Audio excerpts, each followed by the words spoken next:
Welcome to another deep dive. This time, we're going a little different. We're not tackling like a ton of sources. Yeah. We're focusing all our attention on just this one really fascinating text. It's called Dartariyat Ma, which, translates to On My Path. And it was written by this Iranian mystic and thinker, Ghulam Reza Rashidi. Yeah, he's not super well known in the West, Right. but his writings are really powerful.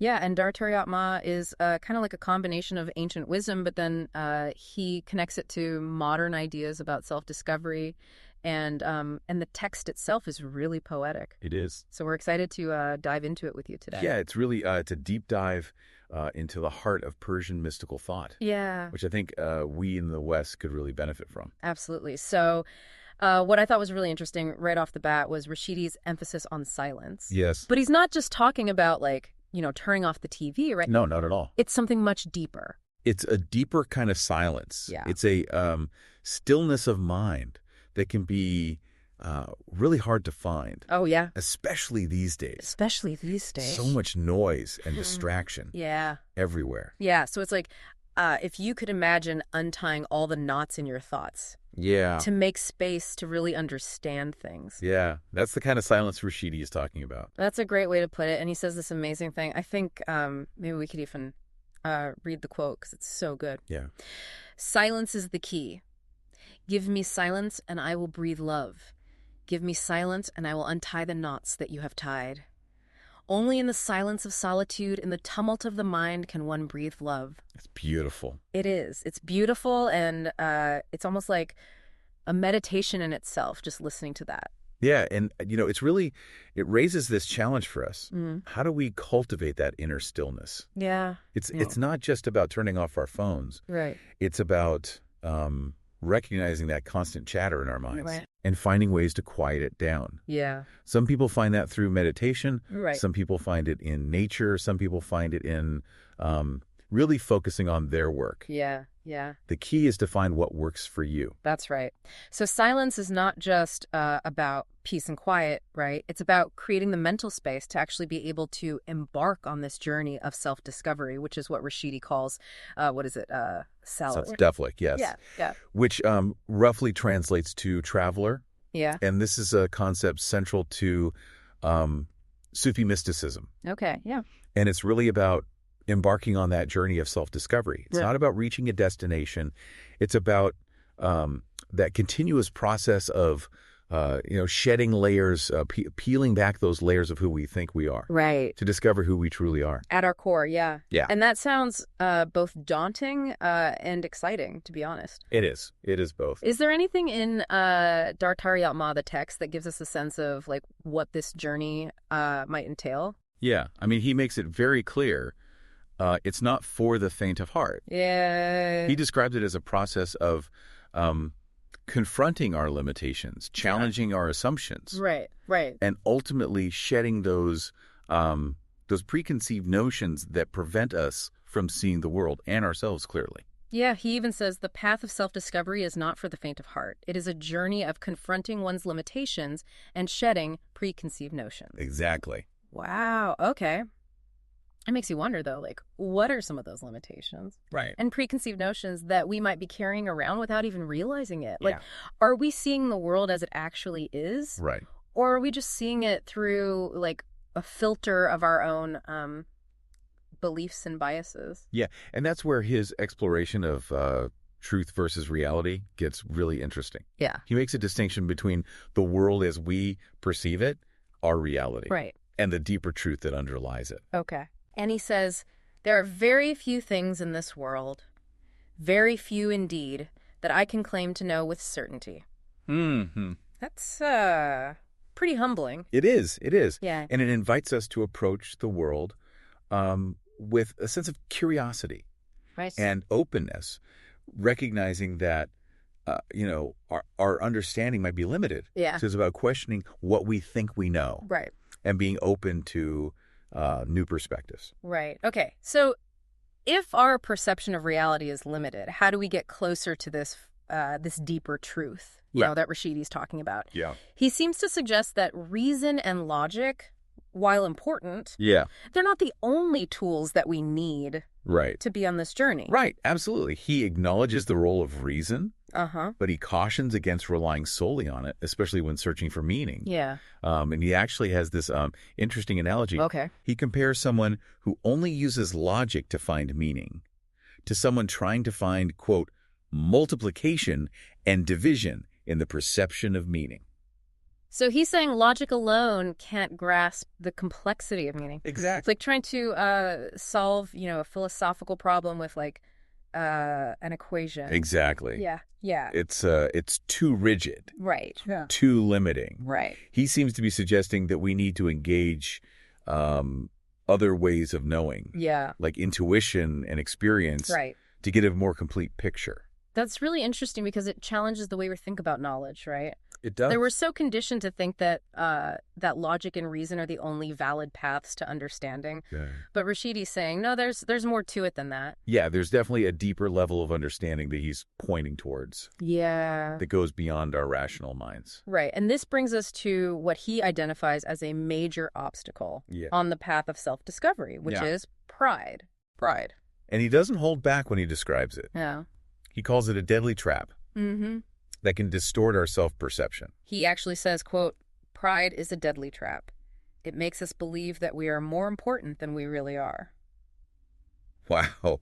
So how do we overcome this? Right. This trap of pride? Does he offer any solutions? He suggests that the antidote to pride is a combination of humility and surrender. Humility, I get. Yeah. But surrender, doesn't that sound kind of passive? Not in the way Rashidi describes it. Okay. He sees surrender not as giving up, Yeah. but as letting go of our need to control everything, Right.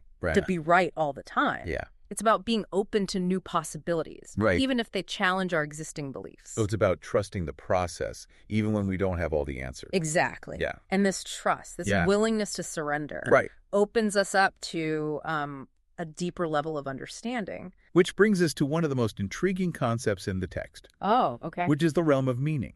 And he describes it as something beyond the physical world, right? Right. Difficult to describe, let alone write about. He even says, quote, it is difficult to describe, let alone write about it. It's difficult even to explain this state of being. It's like he's trying to point us towards something that's beyond language. It is. It sounds almost mystical. It is. Yeah, yeah. How does he even begin to explain something like that? Well, he uses this fascinating image of two zones. Okay. A dark zone representing the unknown Okay. and a light zone Yeah. representing the known universe. I'm intrigued. Tell me more about these zones. So he describes the light zone, Yeah. our everyday reality, Yeah. as just a small spark within the vastness of the dark zone. Wait, so you're saying that everything we experience, everything we know, Yeah, is just this tiny fraction of a much larger reality? that's exactly what he's suggesting. Wow. He says, the light zone is but a small spark within the vastness of the dark zone. It's almost like he's saying there's this whole universe of meaning operating just beyond our perception. Yes. And we only get these like glimpses of it. Yeah, and those glimpses, he suggests, come through, cultivating those qualities that we talked about. Okay. The silence, the humility, the surrender. It's mind-boggling to think about. It is. It seems like we've only just scratched the surface of Dartariat Ma. Right. Where do we go from here? Well, he goes on to explore these concepts in even more depth. Okay. He talks about the different modes of thinking, Right. the role of intuition, Yeah. the challenges of letting go of our ego's need for control. Wow. I can't wait to dive deeper into all of that. Yeah, This is shaping up to be one of our most thought-provoking deep dives yet. I agree. Yeah, it is. And remember, this journey isn't about finding all the answers. Yeah. It's about asking the right questions. Yeah. And being open to the transformative power of self-discovery. That's a great way to frame it. Yeah. Yeah, I like that. It's fascinating how Rashidi really challenges our reliance on logic and reason, Yeah. even though those are often seen as like the cornerstones of knowledge in our modern world. It's almost like he's suggesting there's a different kind of knowledge, Yeah. One that you can't access through rational thought. Exactly. He argues that while reason is a valuable tool, Yeah. overemphasizing it can actually limit our understanding, Oh, okay. especially when it comes to those deeper truths. Yeah. He compares relying solely on logic to find meaning to someone looking for multiplication and division in the perception of meaning. Such a powerful image. It Trying to is- quantify something as complex and nuanced as meaning with simple math, it wouldn't work. Exactly. Think about it like, have you ever had a profound experience that just defied explanation? Oh, total. Maybe a moment of deep connection with nature, or a sudden flash of insight that you couldn't logically explain. All the time, yeah. Those are the moments that often feel more real to us, They do. more true than anything you can figure out with your rational mind. Absolutely. And Rashidi would say those experiences are actually glimpses of what he calls true knowledge, Okay. which he distinguishes from learned knowledge. Okay, I'm following. So learned knowledge is all the information we acquire through books, through study, Right. even conversations like this. Right. It's valuable, but it's only one piece of the puzzle. So then what is true knowledge?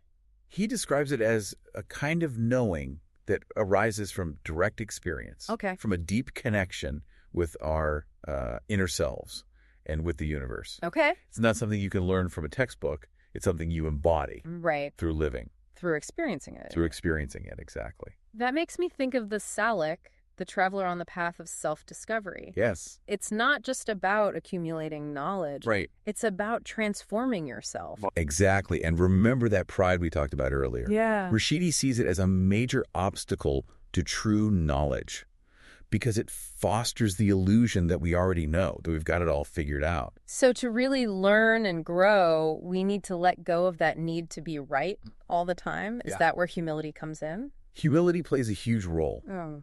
It allows us to approach the world with a sense of wonder and openness, recognizing that there's always more to learn, Okay. and that openness is essential for true knowledge to emerge. So it sounds like we need to unlearn what we think we know to truly understand. Yeah. But how do we even begin to do that? Rashidi believes it starts with cultivating silence, Okay. quieting the mind to create space for new insights to emerge. Right. It also involves letting go of those preconceived notions we talked about earlier, those assumptions and beliefs that limit our perspective. And I imagine surrender plays a role here too. Absolutely. Surrender isn't about giving up, but about releasing our grip on the need to control everything, to dictate outcomes. Okay. It's about trusting the process of life and being open to whatever unfolds. So this all circles back to the realm of meaning, that mysterious dimension Rashidi keeps referring to. Yes. How does this process of unlearning and surrendering connect to that? He suggests that it's precisely through letting go of our limited perceptions and our ego's need for control that we open ourselves to the realm of meaning. Okay. It's like we need to create space within ourselves for something greater to emerge. It's a fascinating concept, but it also feels a bit elusive. Right. Does he offer any concrete ways to access this realm of meaning? He talks about the importance of connecting with our intuition, that inner knowing that often guides us in ways logic can't explain. You mean like that gut feeling Yes. that tells us something is right, even if we don't have all the rational evidence? Exactly. Rashidi believes intuition is a powerful tool for accessing truth and navigating the path of self-discovery. Okay. It's a way of tapping into a wisdom that lies beyond the confines of our rational minds. This reminds me of the concept of beginner's mind. Yeah. In Zen Buddhism, like approaching everything with a sense of openness and curiosity as if seeing it for the first time. There's definitely a parallel there. Yeah. Rashidi's encouraging us to cultivate that same kind of open, receptive mind, Right. one that's willing to embrace new possibilities and challenge our preconceived notions. It sounds like a pretty radical way of approaching life. It is. It is. But if it can connect us to this realm of meaning Rashidi describes, maybe it's worth exploring. And speaking of exploring, Yeah. Rashidi also dives into this fascinating topic of the human mind and how it operates. Okay. He distinguishes between two main modes of thinking, rational thinking and intuitive thinking. Okay. I'm intrigued. Break it down for me. Yeah. Break down those two modes for me. Okay, so rational thinking is what we're most familiar with. Okay. Analyzing, categorizing, problem solving, all the logical stuff we do every day. Right. The stuff we're good at. Exactly. It's essential. But Rashidi believes it's only one part of the picture.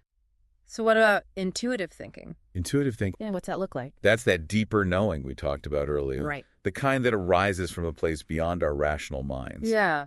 It's often described as a gut feeling, a flash of insight, or a sudden aha moment. So it's like a spark of understanding that comes seemingly out of nowhere, Yes. but feels undeniably true. Exactly. And Rashidi suggests that cultivating this intuitive way of thinking is crucial for connecting with the deeper truths he's been talking about. Oh. It's a way of tapping into a source of wisdom that's often obscured by our over-reliance on logic. This makes me wonder, is intuition something we're born with? Or can we learn to be more intuitive? That's a great question, and one that Rashidi addresses. He believes that while some people might be naturally more intuitive than others, Right. it's a faculty that can be developed and strengthened through practices like meditation, mindfulness, Right. and simply paying closer attention to those intuitive nudges we all receive. So it's like a muscle. The more we use it, the stronger it becomes. Precisely. And as our intuition develops, we open ourselves up to new levels of understanding, new insights and perspectives that might have been hidden from our rational minds. It's almost like we're being given a whole new way of seeing the world, one that goes beyond the limits of our logical thinking. That's exactly what makes Rashidi's work so compelling. Yeah. He's not just offering information, he's inviting us to embark on a journey of self-discovery, Right. to explore the mysteries of our own being and the universe around us. And that journey, it seems, involves letting go of control, embracing humility, and cultivating our intuition. Yes. But are there any practical ways to start putting these ideas into practice? Well, remember when we discussed those crucial qualities of humility and surrender? Yeah. They're not just abstract concepts. Like, They're active principles we can embody in our daily lives. well, I'm all ears. How do we actually practice humility and surrender in a way that feels real and tangible? So we're talking about putting these big concepts, humility and surrender, into actual practice. Where do we even start? Well, think about humility, not as self-deprecation, Right. but as honest curiosity. Okay. It's admitting I don't know everything and being genuinely eager to learn from others, Yeah. from experiences, Right. even from being wrong sometimes. So less about having the right answers, Yeah. more about asking the right questions. Precisely. And surrender, in this context, isn't about giving up. Okay, yeah. It's more like letting go of that white-knuckle grip on needing to control every outcome. Right. Imagine trusting the flow of life a bit more, Yeah. even when it takes you off the map you had in your head. Like accepting that detour might lead to a more scenic route, Exactly. even if it wasn't what you planned. That's the idea. It's about recognizing we're part of something bigger than just our own plans. Right. And that sometimes the wisest move is to align ourselves with that larger flow. This reminds me of a line from the Serenity Prayer: accept the things I cannot change. Mm-hmm. It's that wisdom of knowing when to push and when to let go. Rashidi would likely agree. He sees this interplay of effort and surrender as key to spiritual growth. Okay. It's a dance, not a rigid stance. But how does all this letting go connect to that realm of meaning Rashidi keeps bringing up? Right. It still feels a bit abstract to me. That's the fascinating part. He suggests that by releasing our tight grip on our perceptions Okay. and our ego's need for control, Yeah. we actually create the space for that realm of meaning to reveal itself to us. So it's like we're clearing out the clutter in our minds and hearts to make room for something bigger to move in. A great analogy. Think of it like this. When we cling to our limited understanding, our rigid beliefs, Yeah. we build walls around ourselves. Right. Letting go is like taking down those walls, Okay. allowing ourselves to experience the vastness of what lies beyond them. He really is turning our usual way of thinking on its head, isn't he? He is. It's almost like he's saying the less we grasp, Yeah. the more we actually hold. That's the paradox Rashidi invites us to explore. Right. He's not giving us a step-by-step guide. Okay. He's prompting us to experience reality in a fundamentally different way.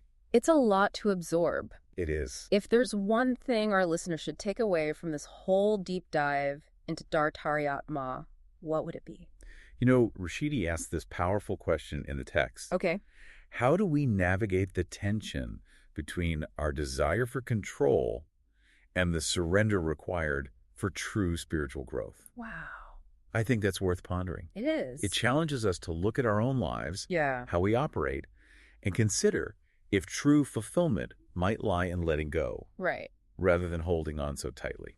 That's a pretty profound thought to leave our listener with. It is. Thank you for guiding us through this incredible journey into the world of Dartariat Ma. My pleasure. It's been eye-opening, to say the least. It has. Yeah. It's been a pleasure sharing these insights with you. And remember, this is just the beginning. Yeah. The journey of self-discovery is an ongoing process. Right. Keep exploring, keep questioning, and stay open to the infinite possibilities that unfold when we dare to let go. That's a great note to end on. Thanks again.